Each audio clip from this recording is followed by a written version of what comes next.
Are you a master procrastinator? In this video, I want to talk to you guys about how you can overcome procrastination.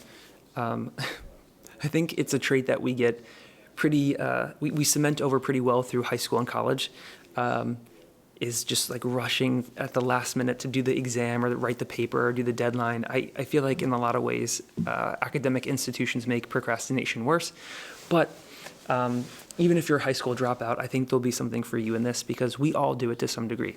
So I want to talk you guys through a couple ways that you can identify and overcome procrastination. Jumping right in, number one is realization. I think there's nothing in your life you can accomplish without being aware that the thing exists first. And so number one is just first knowing that it's happening. And another piece of this is understanding that procrastination, it's not one size fits all. It comes in a multitude of different forms. I'll give you an example. Someone that I've been coaching this past week, working with this past week, is dealing with an eating disorder. This person is his parents were both Division I athletes, comes from a super competitive family, and this person knows that they have a problem and they're trying to work through it, but they're still struggling with it. They're still struggling with it every day, and they don't know how to get through it. And it's like, we're trying to work on where is this pressure coming from? Where is this? And it doesn't seem to be coming from family. It doesn't seem to be coming from a specific place, or we haven't identified it yet. I'm sure we'll get there. But procrastination, it's not just doing schoolwork or, whatever, doing the thing that you know that'll make your business better. You can be self-sabotaging yourself by procrastinating in so many different arenas. And so for this particular person, they're putting off adopting the lifestyle that they know that they want to have, for this comforting thing that they've been in this crappy cyclical pattern of. So it doesn't come in just one shape and one size. And the last piece about realization is, or realizing is, you've got to identify it, have some awareness around it. It's not one size fits all, but it's also sometimes beneficial. You'll hear about, Alex Hormozy talk about one of his favorite ways of finding a solution to a problem is realizing that problem wasn't a problem anyway. And so sometimes a valid solution is not doing the thing, not procrastinating, but maybe, if you get a nasty email for something, or you have a customer that goes rogue or whatever, sometimes the high road or the appropriate road to take is just not responding at that level, or not doing that thing altogether. And I like the 80-20 rule, which is 20% of effort yields 80% of results. We talk a lot about this in this rapid transformation class that I'm in, and it's so many of the things that we do in our day, in our life, they don't really yield results for us. And so I do think that sometimes procrastination is there's a reason you're doing it. We're going to go into identifying why next. But I think sometimes it's you realizing that this thing isn't going to ultimately yield results anyway. And so it can actually be a helpful thing. Okay, that was number one. That's realize. Number two is reorient. In the process of reorienting yourself, you've got to ask yourself a bunch of questions. Where are you really? Where are you really? What do you actually want? What do you really want? What do you want the most? Do you actually want to change this behavior? That was what I was talking to this person with this eating disorder about. And that's when it came up, it's comforting for me. I find comfort in doing this. For you or I might be cooking all this food, doing all this stuff, and then wasting it. That there's nothing comforting in that to me, but to somebody else, it's important to ask these questions so you can start to get at the root of the issue, right? And another method, I don't actually have this in my notes, but is the 7 whys. You can Google the 7 whys, but it's why are you doing that thing? Oh, I'm doing that thing because it makes me feel comfort. Why do you feel like you need comfort, right? So you go through this process of breaking the thing down into the core root, and that can be super helpful in identifying why you're doing a thing in the first place. So why do you allow yourself to procrastinate? Is it because you don't believe in yourself? Is it because you don't believe that the thing will work out? Have your goals changed, right? So the Alex Hormozy example, sometimes people realize that, either the goals have changed and that thing's not going to move the boat any faster, or it just doesn't make sense to do anymore.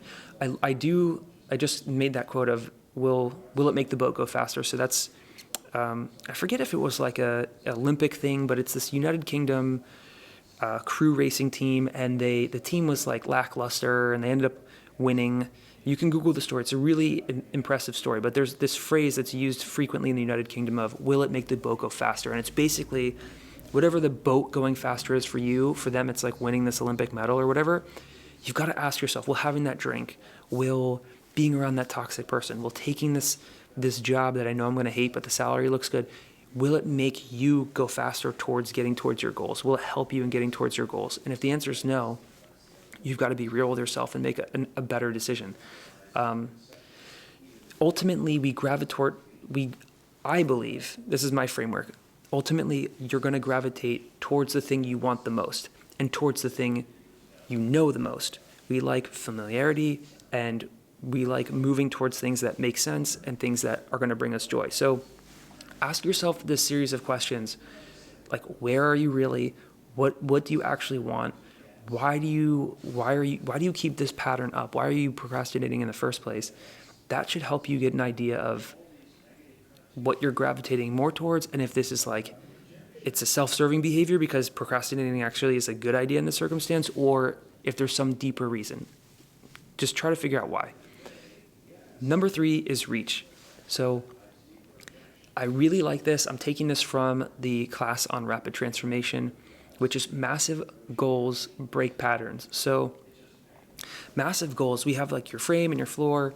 And so basically, a lot of us, we have a pretty low floor when we start out with something. When you get your first job out of school, whatever, like when I graduated during the recession, people were happy making like 30 to 40 grand a year. Not happy, but it was like, that was fine because jobs were so tight, right? Well, you do that for a couple years, and then your floor goes from, 30 grand or 40 grand, 50 grand to higher, 70, whatever. And so when you change your floor, you elevate your floor, the manner in which you can get there is different. So let's just do this a different way. My teacher will talk about his son, who is a tennis pro, right? And right now he's in high school. And so the coach is asking questions about, what do you want to do for college? You want to go get a scholarship to do professional tennis in college. And this son, the player, the tennis player is like, yeah, that's what I want to do. I want to get a scholarship. Well, if they move the frame from college to becoming a professional, like Olympic athlete, the paths in order to get there are way fewer paths than there are for going to college and getting a scholarship. And so by reaching further, you'll actually get clarity. And the other part of getting this clarity is when you have these massive goals or BHAGs, whatever you want to call them, it forces us to look for new methods, and it breaks these previous patterns, these previous habits that aren't really serving us, or they're just kind of staying within a small cycle and maybe expanding incrementally over time, 2x.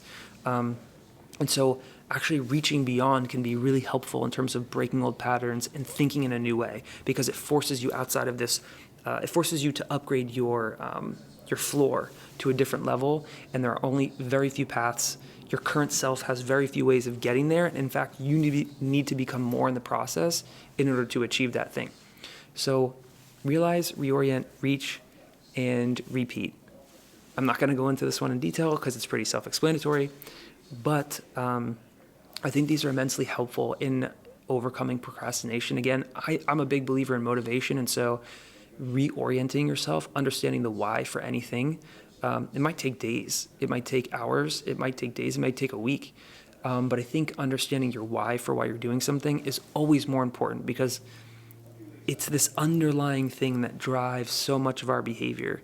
Like I said, you will gravitate towards the thing you want the most. Sometimes it's really hard to figure out what it is that you actually want the most. It might be a relationship, and you've moved your goals financially down to get something different. And so be real with yourself and explore that. I hope these 4 things help you, and I will see you guys in the next one.